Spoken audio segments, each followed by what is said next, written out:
Hey guys, welcome back to the channel. So today I'm on my 2024 Mitsubishi Outlander Sport 2.0 and we're going to be doing an oil change.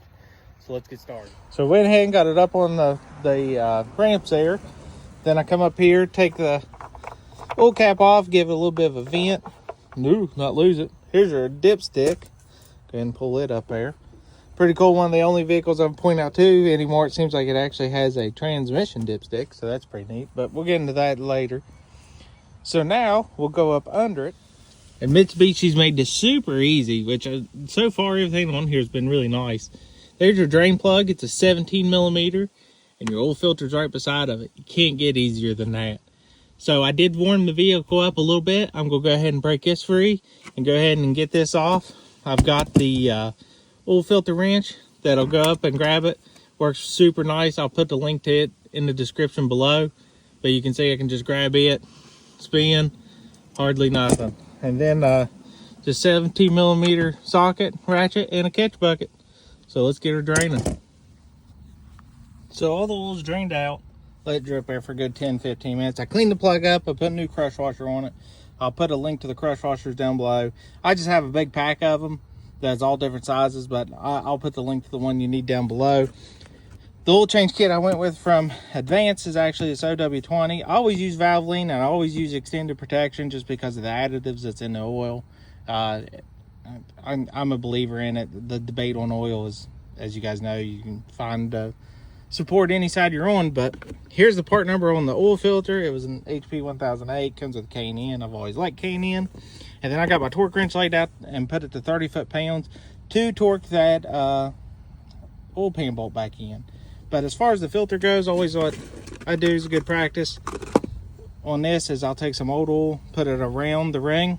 Now another skeptical thing, you can do it, not do it, is you can, this one here's an easy one to pre-fill the oil filter with oil and screw it up in because it is hanging down vertically.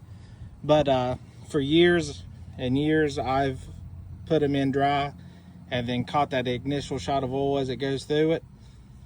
There's people for and against it. Again, I've done it both ways, and every vehicle I've ever changed the oil on is still on the road today. So be that with what you will. But I will pre-lube the oil ring no matter what. That makes sure it gives a good seal. I'll take the rag wipe up around where the oil filter goes. So up in there, you see, get a little bit of that off. But yeah, I'm gonna go ahead and put the plug in, 30 foot-pounds, put the oil filter on. Back together, torque down 30 foot-pounds, new oil filters on. Now on it, always run it up till it hits snug, and then I take it about a quarter of turn, and that's about it. So wiped everything down, got it looking nice. So now we'll go up top, and I'm gonna add in the 4 quarts of oil because this car takes approximately, I think it says 4.6 quarts of oil. So I'm gonna go ahead and put 4 in, get it on level ground after I got it running, and check it, and then add in that final half quart. So got it down on flat ground.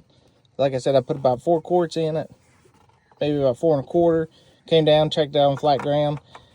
It was right at the low level mark, so I went ahead and put almost the whole 5 quart jug in. So about, we're gonna say 4.9, which I ended up looking it up, and 4.9 is what it actually calls for. So there you go. All right, so sitting back in the vehicle here, you can see that's what my maintenance is reading. I got it before the maintenance required comes up, but if yours does have the maintenance required that comes across, I'll show you how to reset it. So I'm gonna shut the vehicle off. So the vehicle's off, and I'll just take the key out. Now if you go over here to the info button, press info, roll through it, you see that wrench, hold it, it'll beep, it'll start flashing.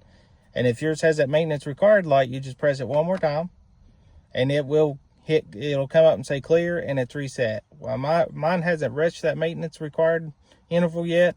It didn't do anything, but I just wanted to show you that in case yours did have that info message. All right, guys, I hope that helped. If you have any comments or questions, drop them down below. I always try to get to them. And if this helped you, please go hit that subscribe button. Let's keep building this channel. We made it over 1,000 subscribers at this point, so I thank every one of you. And until next time, let's keep building.